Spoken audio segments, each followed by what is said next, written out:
besoin de toi, maître. Heureuse est la mère qui t'a porté et allaitée. Heureux plutôt ceux qui écoutent la parole de Dieu et qui l'observent.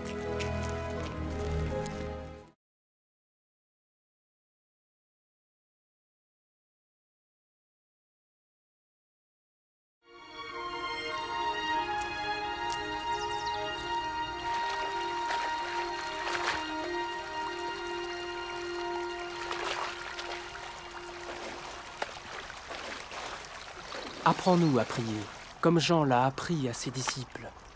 Quand vous priez, dites « Notre Père qui es aux cieux, que ton nom soit sanctifié, que ton règne vienne, que ta volonté soit faite sur la terre comme au ciel. Donne-nous chaque jour notre pain quotidien. Pardonne-nous nos offenses, comme nous pardonnons aussi à ceux qui nous ont offensés. Protège-nous contre la tentation et délivre-nous du mal. »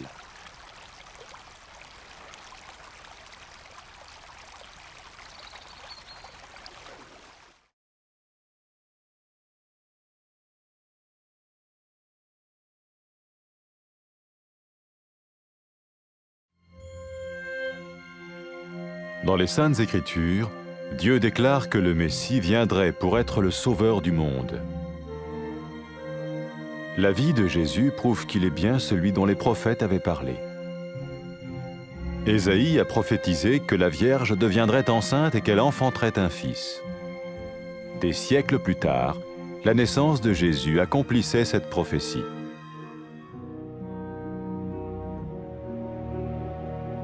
Les Saintes Écritures déclaraient que le saint à naître serait appelé le Fils de Dieu. Cela signifiait que Jésus serait le Fils de Dieu au sens spirituel et non au sens physique. Nous le voyons par sa manière de vivre.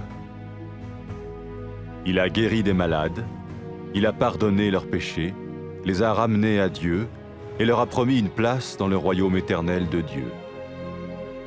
Il s'est offert lui-même en sacrifice pour le péché à leur place. Puis il est revenu à la vie, victorieux sur la mort selon le plan de Dieu. Jésus a dit « Personne ne me prend la vie, mais je la donne de ma propre volonté. » La vie de Jésus n'a pas seulement accompli les écrits des prophètes, mais elle a aussi confirmé la vérité de la sainte parole de Dieu. Les prophètes avaient écrit « Ta parole, ô mon Dieu, est parfaite, elle dure à toujours. »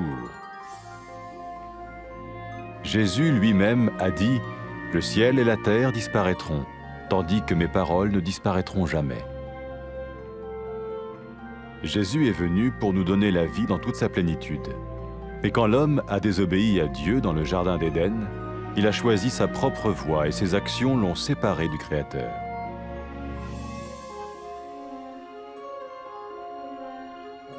Les Saintes Écritures déclarent que tous ont péché et que le salaire que paye le péché, c'est la mort. Il s'agit de la mort spirituelle, éternelle séparation d'avec Dieu. Mais tout comme Dieu a donné un bélier pour qu'il meure à la place du fils d'Abraham, ainsi il a envoyé Jésus, le Messie, mourir à notre place. Sa vie, sa mort et sa résurrection restaurent la relation entre Dieu et tous ceux qui mettent leur confiance en lui.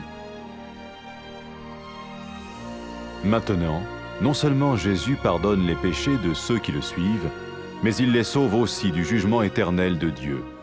Ils sont sûrs d'aller au paradis et de vivre avec lui pour toujours. C'est cette vie et cette liberté de la culpabilité et du pouvoir du péché que Jésus offre à chacun aujourd'hui. Cela ne veut pas dire suivre une religion, mais choisir d'avoir foi en Jésus qui dit « Je me tiens à la porte et je frappe. Si quelqu'un entend ma voix et ouvre la porte, j'entrerai chez lui. » Cela veut dire se tourner vers Dieu et croire que Jésus vient dans nos vies pardonner nos péchés et nous rendre tels qu'il veut que nous soyons. Il ne suffit pas d'approuver intellectuellement ce qu'il dit, ni de vivre une expérience émotionnelle. Nous le recevons par grâce, au moyen de la foi, par un acte de notre volonté. Lorsque quelqu'un est prêt à suivre Jésus le Messie, il peut lui parler par une simple prière. Peut-être êtes-vous prêt maintenant à ouvrir votre vie à Dieu. Si oui, vous pouvez vous joindre à la prière suivante, silencieusement. dans votre cœur. Seigneur Jésus, j'ai besoin de toi. Merci d'être mort sur la croix pour mes péchés.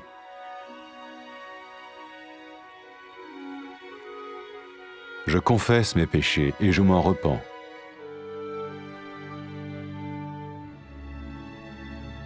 Je t'ouvre la porte de ma vie et je te reçois comme mon Sauveur et Seigneur.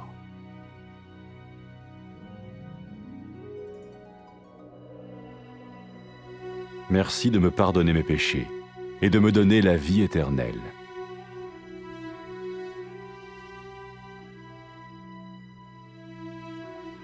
Fais de moi le genre de personne que tu veux que je sois.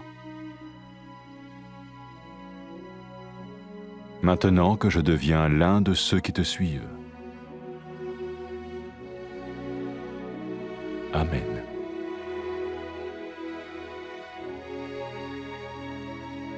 Jésus a dit à propos de ses disciples, « Mes brebis écoutent ma voix, je les connais et elles me suivent. » Pour expérimenter la vie en abondance promise par Jésus, ceux qui le suivent parlent à Dieu chaque jour dans la prière et lisent ou écoutent sa parole. Ils parlent de lui à d'autres personnes et rencontrent régulièrement ceux qui l'aiment et le suivent. N'oubliez pas sa merveilleuse promesse. Tout pouvoir m'a été donné dans le ciel et sur la terre. Et sachez-le, je vais être avec vous tous les jours, jusqu'à la fin du monde.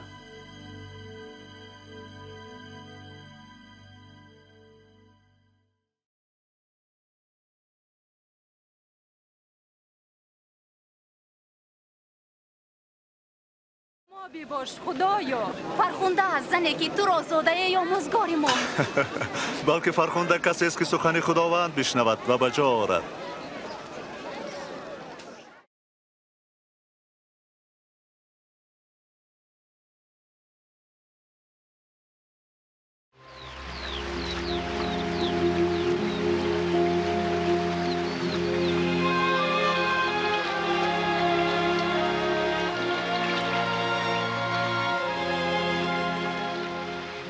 به ما طریق عبادت بیاموز چنان که یحیی آموخته بود.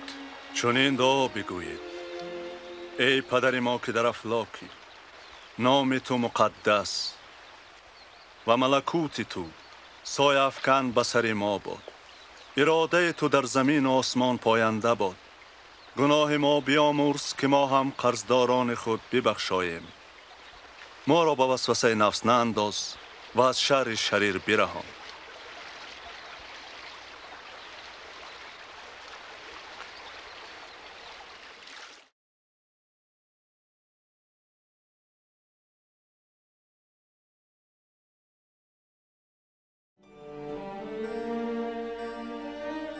در نوشته‌های مقدس خدا اعلان کرد که مسیح می آید تا نجات دهنده جهان شود. حیات عیسی شهادت می دهد که او در حقیقت آنی است که پیغمبران پیشگویی کرده بودند. اشعیا پیشگویی کرده است که باکره آبستن شده پسر خواهد زایید. پس از عصرها تولید عیسی اجرایش آن پیشگویی بود. نوشته های مقدس اعلان کرده که مقدس تولید شونده پسر خدا نامیده می شود. این معنا دارد که عیسی از جهت روحانی نه جسمانی پسر خدا نامیده می شود. ما این را می بینیم در آن که او چگونه حیات گذراند. او بیماری آدمان را شفا می داد، گناههایشان را می بخشید، آنها را سوی خدا بر می گرداند و در ملکوت ابدی خدا برایشان جای وعده می کرد. او خود را چون قربانی در جای آنها پیشکش کرد و باز زنده شده مرگ را مغلوب نمود. عیسی گفت: هیچ کس از من حیاتم را گرفته نمی تواند، من خودم آن را می دهم.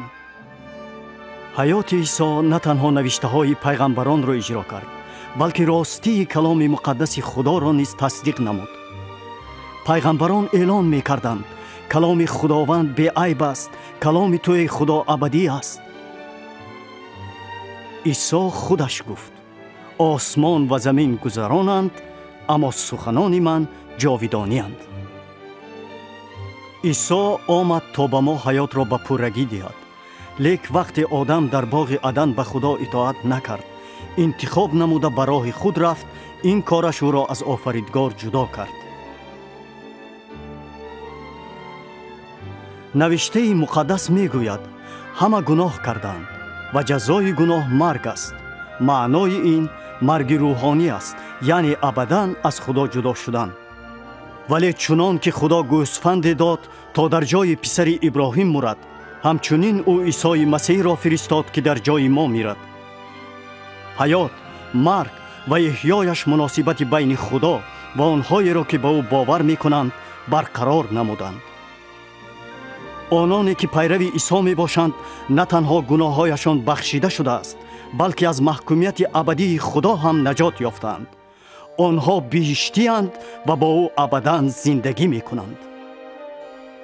این است حیات، آزادی از عیب و قدرت گناه که عیسی امروز به هر کس پیشکش می کند. معنای این دین را قبول کردن نیست، بلکه به عیسی ایمان داشتن است که می گوید من نزد در ایستاده در را می کوبم. اگر کسی شنود و باز کند نزدش می درایم. معنای این سوی خدا برگشتن و به عیسی توکل نمودن که به حیات ما آید تا گناههایمان را بخشد و ما را آنسان نماید که می خواهد. این کفایه نیست که با عقل به دعواهای او راضی شویم و حسیاتی داشته باشیم. ما او را با فیض به واسطه ایمان قبول می کنیم، با خواهش و اراده خود. وقتی آدمان تیار هستند که پیرو عیسی مسیح شوند، آنها می توانند به او دعای عادی گویند. شاید شما حاضر تیارید که حیاتتان را به خدا کشایید. اگر چنین باشد می توانید به دعای زیرین همراه شوید، خاموشانه در دل خود. خداوند عیسی، من محتاج تو. رحمت برای در صلیب مردنت برای گناههای من.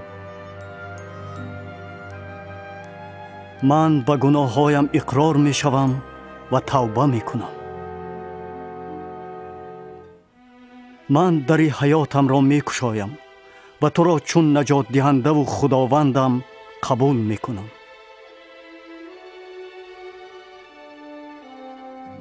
رحمت برای بخشیدن گناههای من و دادن حیات ابدی.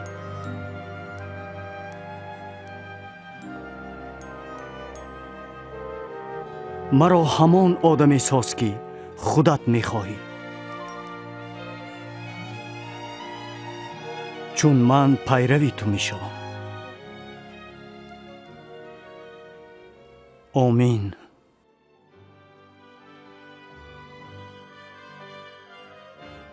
عیسی درباره پیروانش گفته گوسفندان من آواز مرا میشناسند، من آنها را میدانم و آنها مرا پیروی میکنند. برای چشیدن حیات پررو و فراوان که عیسی وعده کرده بود، پیروانش با خدا هر روز در دعا و خواندن کلامش گپ میزنند. آنها به دیگران آیید او نقل میکنند و همیشه با آنهای وامی خورند که او را دوست میدارند و پیروی میکنند. وعده زیبای او را در یاد داشته باشید. همه قدرت در آسمان و زمین به من داده شده است و اینک من با تویم همیشه تا آخر جهان.